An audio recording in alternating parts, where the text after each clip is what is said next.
بسم اللہ الرحمن الرحیم الحمد للہ والصلاة والسلام علی سیدنا محمد وعلی آلہ واصحابہ اجمعین اما بعد فاعوذ باللہ من الشیطان الرجیم بسم اللہ الرحمن الرحیم یا ایہا الذین آمنوا اتقوا اللہ وکونوا مع الصادقین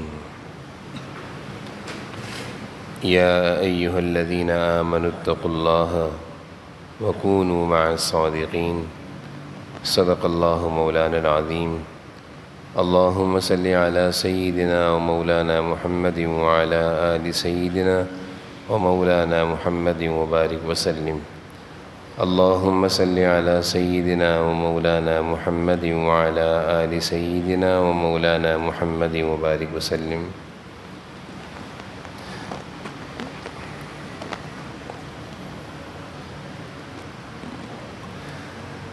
قرآن کریم کی آیت 11ویں پارے کی آیت ہے جو میں نے تلاوت کی ہے۔ اس آیت کو اکثر بزرگان دین اور علماء دین اور اہل اللہ اپنے وعظ کے شروع میں تلاوت کرتے ہیں اور اس کی تشریح کرتے ہیں۔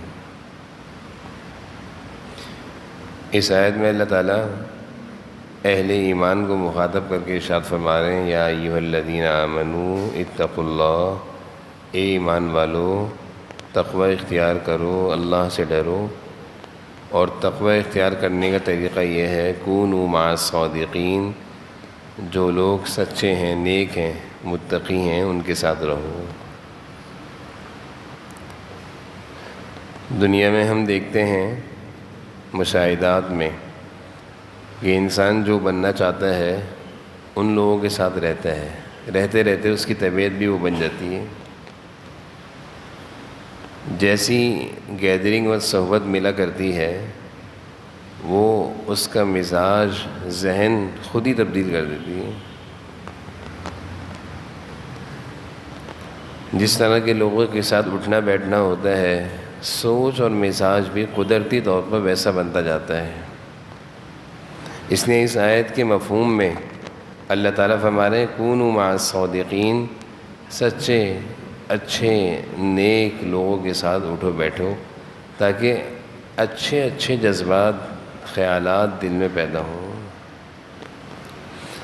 آج کے دور میں اس چیز کی بڑی کمی ہے۔ پہلے تو یہ ہوا کرتا تھا کہ لوگ اپنے بچوں کو، اپنی اولادوں کو اللہ والوں کی صحبت میں لے جاتے تھے اور ان سے دعائیں کرواتے تھے، ان سے دم کرواتے تھے، ان سے نام رکھواتے تھے، ان سے پانی دم کروا کے پلواتے تھے۔ یہ پہلے لوگوں میں عادت تھی۔ ہم نے اپنی کم عمری میں یہ چیز دیکھی ہے کہ جب ہم نماز پڑھ کے نکلتے تھے تو مسجد کے دروازوں پہ لوگ اپنے بچوں کو کھڑے ہوتے تھے کہ پھونک مار دیں، آپ نماز پڑھ کے نکل دیں۔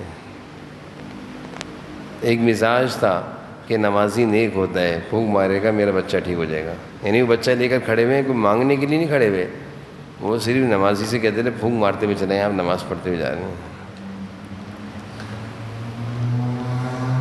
ہمارے ایک ملنے والے ہیں، ہندوستان کے بھوپال کے رہنے والے ہیں، عزیزوں میں سے ہیں، تو مجھے کہنے لگے کہ میں ہندوستان میں حافظ قرآن تھا۔ اب تو ان کی بہت عمر ہے، تقریباً 80 سال عمر ہے، ضعیف ہیں، اپنے ہندوستان کے واقعات سنا رہے تھے۔ کہنے لگے میں نماز پڑھ کے آتا تھا تو راستے میں ہندوؤں کے گھر بھی تھے، تو ایک دفعہ نماز پڑھ کے آ رہا تھا، ایک ہندو بنیے نے مجھے بلایا، حافظ جی بات سنو، تمہارا جو کلام ہے نا، تمہارے اللہ کا جو کلام ہے اس میں سے سورہ فاتحہ ہے نا، اور جو صورتیں وہ اس پر میرے بچے پہ پڑھ دو، بیمار ہیں۔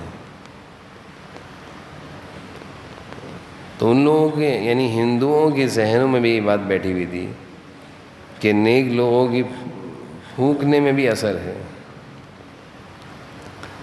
حضرت بابا فرید الدین گنج شکر رحمۃ اللہ علیہ کے بارے میں آتا ہے، اللہ والے تھے، مشہور اللہ والے تھے، بہت اللہ تعالیٰ نے مقام اور مرتبہ عطا فرمایا تھا۔ تو ایک دفعہ ان کی والدہ کے پاس ان کی تربیت میں ان کی والدہ کا بڑا اثر تھا، ان کی تربیت میں ان کی والدہ کی بڑی خدمت اور محنت تھی۔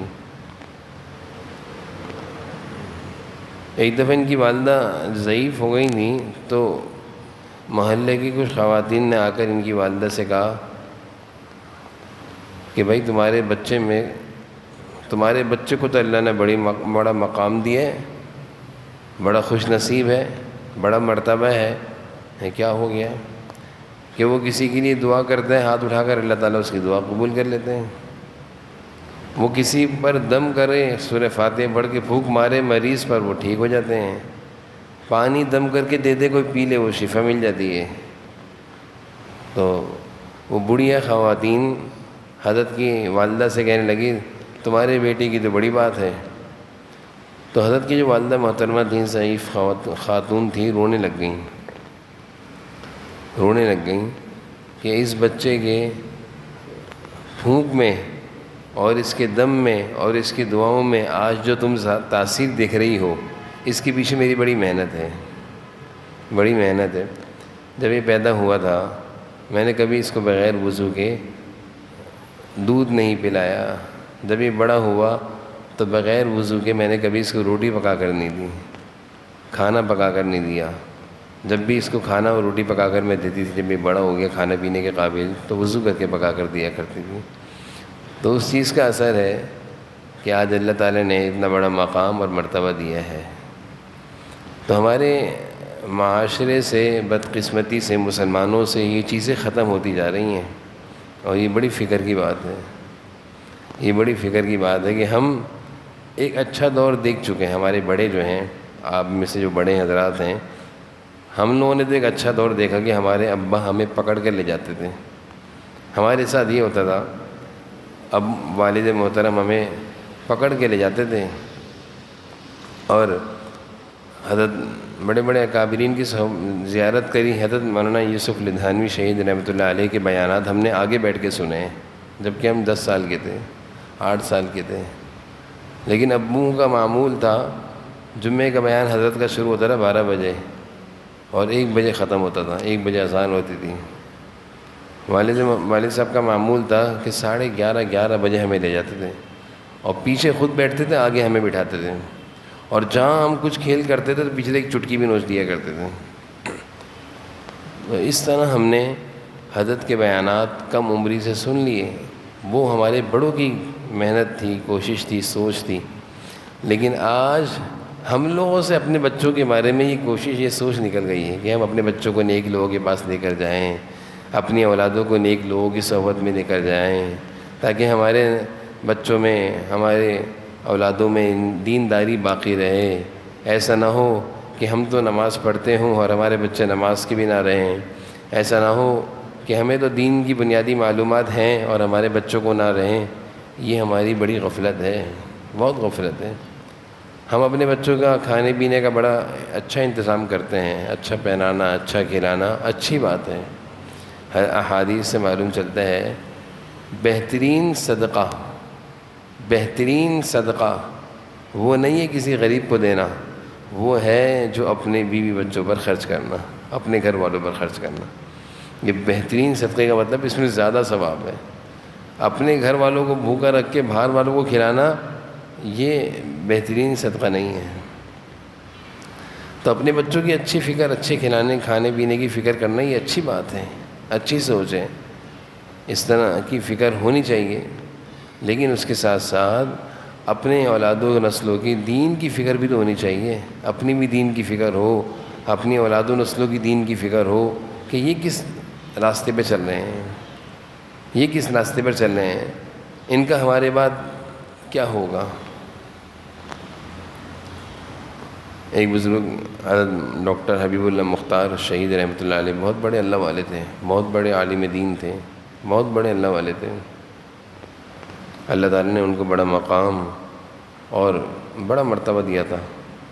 وہ فرمایا کرتے تھے اپنے مہینے کے گھر کا راشن، میں بچوں کے کھانے پینے پر عرض کر رہا ہوں، خود لایا کرتے تھے ہر مہینے، اور بڑے شوق سے لایا کرتے تھے، خوشی خوشی جاتے تھے، اپنے گھر کا راشن لے کر آتے تھے اپنی حیثیت استعداد کے مطابق۔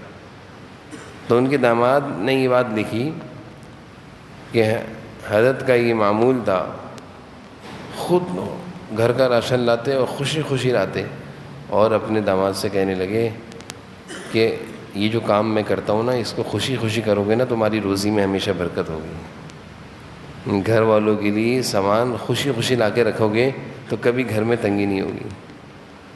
کہتے یہ وظیفہ ہے، یہ ایک عمل ہے، یہ مجرب ہے کہ اپنے گھر والوں کے لیے خوشی خوشی کھانے پینے کا انتظام کرو گے، کبھی گھر کے دسترخوان میں تنگی نہیں آئے گی۔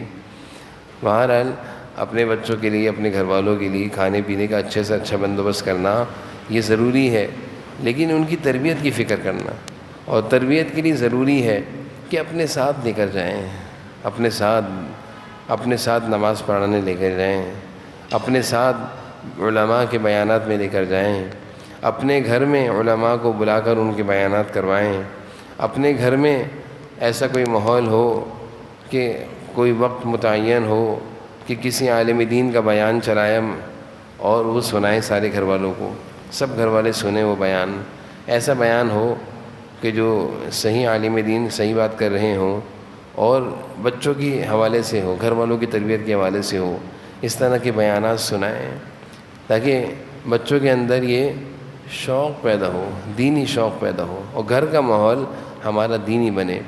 تو قرآن کریم کی یہ آیت ہے، کونوا مع الصادقین، اللہ تعالیٰ فرما رہے ہیں نیک لوگوں کے ساتھ جڑ جاؤ، اچھے لوگوں کے ساتھ جڑ جاؤ، اس کا اثر ہوتا ہے۔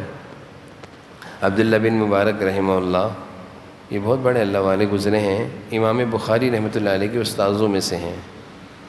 ان کی حدیث کے درس میں ہزاروں کا مجمع ہوا کرتا تھا۔ ان کی زندگی میں تبدیلی آئی تھی۔ جو شروع کی زندگی تھی، یہ بہت بڑے کاروباری تھے، بزنس مین تھے، کپڑے کا کام کیا کرتے تھے، بہت بڑا ان کا کام تھا۔ پھر اللہ تعالیٰ نے ان کو دنیاوی مصروفیات سے فارغ کر کے پھر انہوں نے اپنی ساری مصروفیات اور اوقات کو دین پر لگا دیا، اور پھر اللہ تعالیٰ نے جب کوئی قربانی دیتا ہے، دنیا کی قربانی دیتا ہے، پھر اللہ تعالیٰ اس سے دین کا بھی بڑا اونچا کام لیتے ہیں۔ پھر احادیث کا اتنا بڑا کام لیا کہ امام بخاری ان کے شاگرد بنے۔ تو امام عبداللہ بن مبارک رحمہ اللہ سے کسی نے پوچھا کہ وہ زندگی اچھی تھی یا یہ زندگی اچھی ہے؟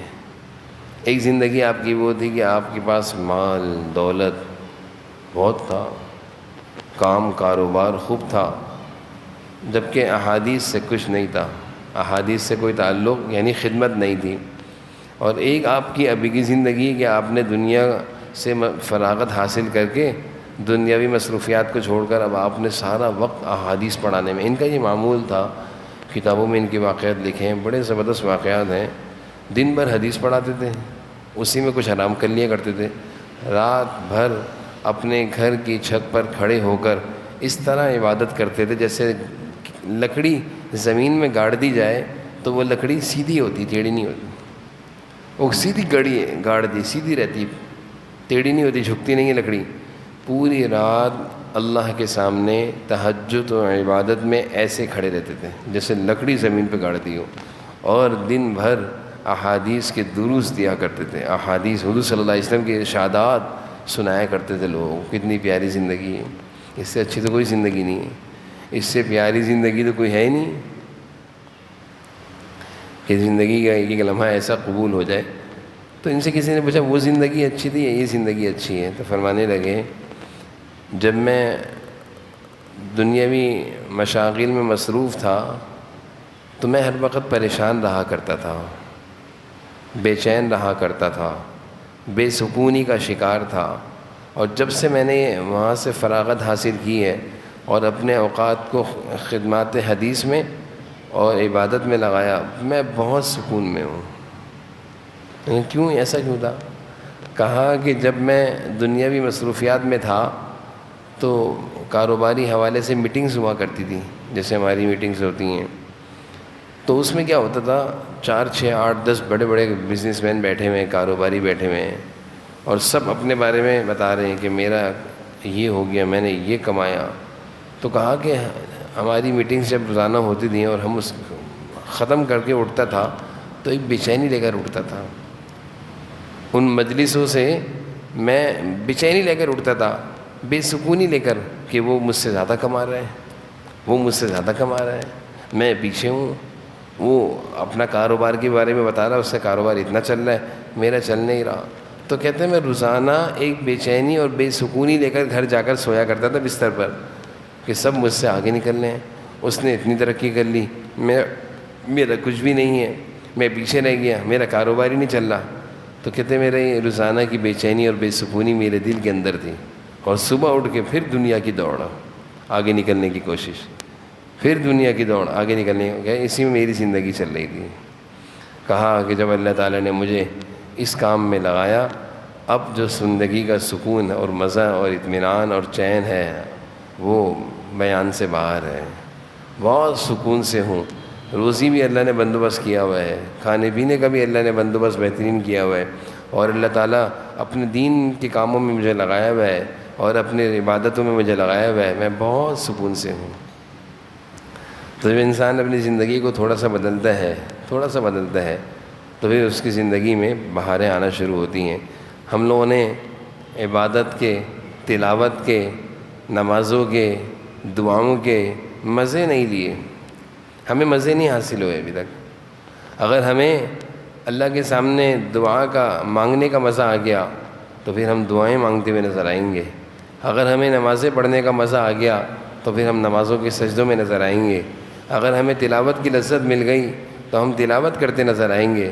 اگر ہمیں مسجد کا مزہ مل گیا کہ اللہ کا گھر ہے، سکون کی جگہ ہے، اللہ تعالیٰ فرماتے ہیں یہ میرے گھر ہیں، سکون کی جگہ ہے، عبادت کی جگہ ہے، اگر ہمیں اس چیز کا احساس ہو گیا اور مسجد آنے میں اللہ کے گھر میں سکون مل گیا تو جانے کو دل نہیں چاہے گا، ہم مسجدوں میں نظر آئیں گے۔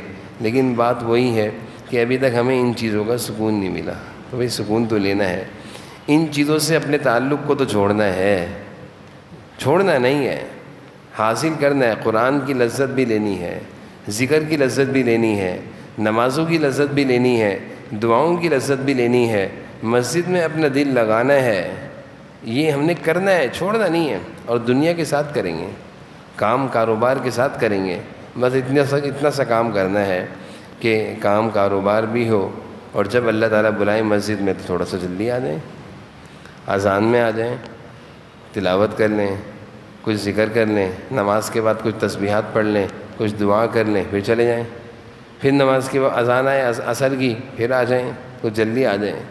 تو اس طرح ہم اپنے اوقات کو عبادات کے ساتھ جوڑیں گے تو انشاءاللہ عبادات کی لذت ملنا شروع ہو جائے گی۔ ابھی تک ہمیں لذت ملی نہیں ہے، اس لیے ہم ان چیزوں کو سمجھتے نہیں ہیں۔ ہم سوچتے ہیں کہ عبداللہ بن مبارک کیسے پوری رات کھڑے رہتے تھے، یعنی بعض دفعہ ایسا ہوتا ہے کہ بہت سارے لوگوں کو ان باتوں پر یقین بھی نہیں آتا کہ پوری رات کھڑے ہونا یہ کوئی معمولی بات ہے، یقین نہیں آتا کہ پتہ نہیں ہے نا۔ لیکن پوری رات دروازے پہ کھڑا ہو کر چوکیدار ڈیوٹی دیتا ہے، یقین آ جاتا ہے۔ وہ دنیا کے لیے کھڑا ہوا ہے، وہ اس پر یقین آ رہا ہے، اور یہ اللہ کے لیے، وہ مال کے لیے کھڑا ہے، یہ اللہ کی عبادت میں کھڑا ہوا ہے، اس پر یقین نہیں آ رہا ہے، کیسے ممکن ہے؟ بہت سارے لوگ اعتراض کر جاتے ہیں کہ کیسے ممکن ہے۔ تو بھائی جب اس چیز کی لذت اور مزہ مل جائے گا نا، پھر پتہ چل جائے گا یہ کیسے ممکن ہے، پھر پتہ چلے گا، پھر بیان سے باہر ہوگا کہ اللہ تعالیٰ نے ان چیزوں میں کتنی لذت اور کتنا مزہ رکھا ہے، کتنا سکون ہے، اطمینان ہے۔ وہ انسانی جانیں، وہ انسانی روحیں، وہ ہماری زندگیاں جو ان چیزوں کی لذت سے محروم ہیں اور وہ مال سے، دولت سے اپنی لذتیں بڑھانے کی کوشش کر رہے ہیں، وہ ناکام ہو رہے ہیں، کیونکہ نہ دولت میں لذت ہے، نہ مال میں لذت ہے۔ اللہ کے ذکر کی لذت اور عبادت کی لذت اور تلاوت کی لذت اور مسجد اور نمازوں کی لذت جس کو نصیب ہو جائے، پھر اس کو پتہ چلے گا کہ اصل مزے کی چیزیں تو یہ ہیں۔ پھر وہ اپنے اوقات کو دنیا میں کام میں لگائے گا، لیکن مخصوص اوقات لگائے گا، جہاں اس کو فرصت ملے گی فوراً وہ اللہ کی عبادت میں اپنے وقت کو خرچ کرے گا۔ تو یہ باتیں سنانے سے مقصد یہ نہیں ہے کہ ہم اپنی دنیا داری کو چھوڑ دیں یا ہم اپنے کام کاروبار کو تالا لگا دیں، نہ، ایسا نہیں کرنا، نہ ہی اپنے کام کاروبار کو چھوڑنا ہے، وہ بھی روزی ہے، رزق حلال یہ تو قرآن میں حکم ہے، کلوا من الطیبات، یا ایھا الناس کلوا مما فی الارض حلالا طیبا، یہ تو اللہ کا حکم ہے، ایک جگہ نہیں کئی جگہ ہے، حلال کمانا ہے، چھوڑنا نہیں ہے۔ بلکہ میں یہ عرض کروں کہ آج کے دور میں سب سے زیادہ ضروری ہو گیا ہے کہ اپنی اولاد کو لقمہ حلال کھلائیں، حلال کھلائیں، نہیں تو آج کل حرام کا لقمہ بنانا آسان ہو گیا ہے، بہت آسان ہو گیا ہے۔ لقمہ مال حرام کو لقمہ بنا کر پیٹ میں اتارنا بہت آسان ہو گیا ہے۔ جھوٹ، خیانت، سود، رشوت، چوری، اور پھر وہ مال جس کو اللہ نے ناجائز کہا ہے، وہ حرام چیزیں جیسے شراب، اس طرح کی چیزیں۔ اور افسوس سے کیا کہا جاتا ہے کہ ہمارے وہ مسلمانوں کے نوجوان جو مسلمانوں کا بہترین سرمایہ ہے، باہر ممالک میں ان کو باقاعدگی سے لے جایا گیا ہے، مخصوص جگہوں کے نوجوانوں کو، اور وہاں جا کر ان کو خنزیر کھلایا گیا ہے۔ خنزیر کھلانے کے بعد جب ان کو واپس لایا گیا تو وہ کہتے ہیں نہ نماز کوئی چیز ہے، نہ قرآن کوئی چیز ہے، نعوذ باللہ۔ اب ان کی فطرت میں کیا چیز اتر گئی ہے؟ یہ خنزیر، یہ شراب جب کوئی کھاتا پیتا ہے تو اس کی فطرت میں کیا ہوتا ہے؟ زنا اور بدکاری کی لذت سب سے زیادہ ہوتی ہے۔ تو مسلمان نوجوانوں کے پیٹوں میں جب یہ چیزیں اتار دی گئیں، حجاج بن یوسف نے کیا کیا تھا؟ مشہور واقعہ ہے اور سچا واقعہ ہے کہ ایک جماعت تھی اہل اللہ کی، علماء کی، وہ جب کسی کے لیے دعا کرتے تھے اس کی حکومت ختم ہو جاتی تھی۔ اللہ نے ان کی دعاؤں میں ایسی قبولیت، اے اللہ یہ ظالم بادشاہ اس کی حکومت ختم کر دیں، اللہ ختم کر دیتے ہیں۔ اے اللہ یہ فنا ایسا ہے، ان کی دعائیں قبول ہوتی تھی۔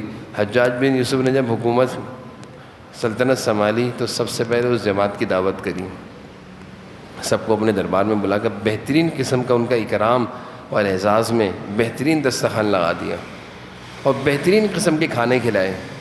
جب وہ جماعت کھانا کھا کے فارغ ہو گئی، حجاج بن یوسف نے کہا کہ اب مجھے تم لوگوں کی دعاؤں کا کوئی ڈر نہیں ہے، تم لوگوں کی بد دعاؤں کا مجھے کوئی ڈر نہیں ہے۔ کیوں؟ تم لوگوں کے پیٹ میں میں نے حرام اتار دیا، تم لوگوں کے پیٹ میں نے جو کھانا کھلایا نا حرام اتار دیا۔ حضرت مولانا احمد علی روحیری رحمۃ اللہ علیہ بہت بڑے اللہ والے، تفسیر قرآن کے ماہر تھے، ان کو کوئی لاکھ دعوتیں دیتا، یہ دعوتوں میں جاتے اپنے ساتھ اتنا سا کھانے کا ڈبہ لے کر جاتے کہ کھانا اپنا کھاؤں گا، کسی کی دعوت قبول نہیں کرتے تھے، میں کھانا اپنا کھاؤں گا، آ جاؤں گا شرکت کر لوں گا لیکن کھاؤں گا اپنا، تھوڑا سا کھاؤں گا لیکن کسی کے نہیں کھاتے رہے۔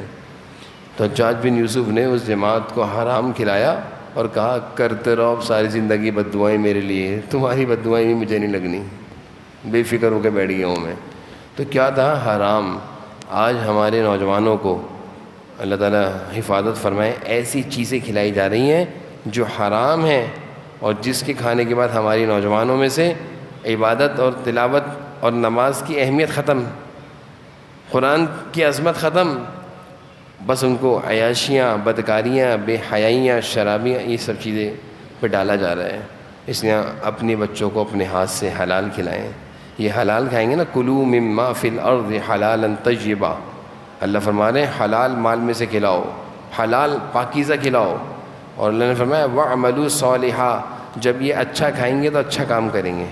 اللہ تعالیٰ فرما رہے ہیں کہ اچھے کھانے کے اثرات یہ ہیں کہ اس سے عبادت کی لذت بڑھتی ہے، اور حرام کھانے کے اثرات یہ ہیں کہ اس سے عبادت کی لذت مرتی ہے، ختم ہو جاتی ہے۔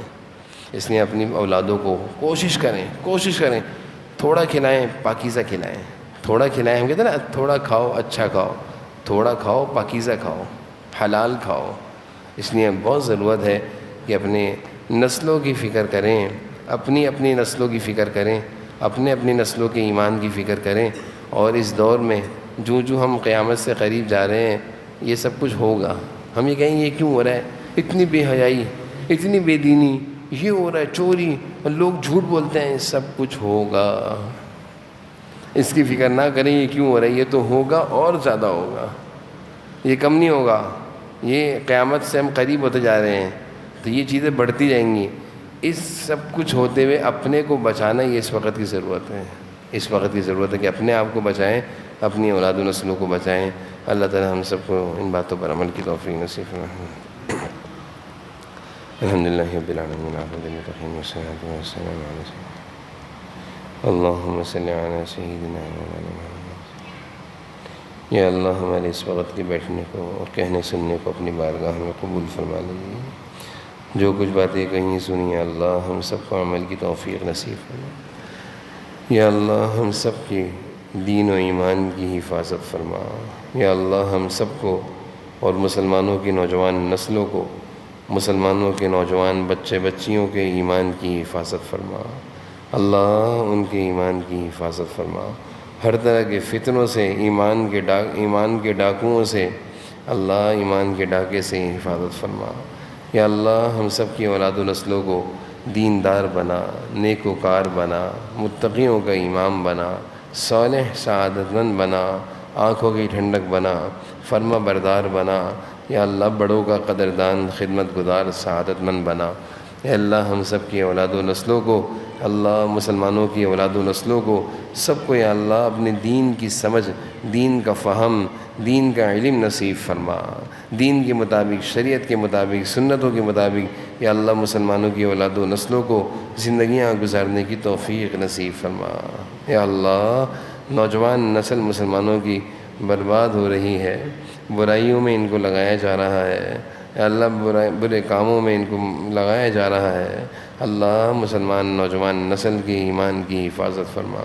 اللہ ہم سب کے حال پر رحم فرما، ہم سب کی ساری پریشانیاں بیماریاں دور فرما، ہر طرح کی بیماریاں پریشانیوں سے حفاظت فرما۔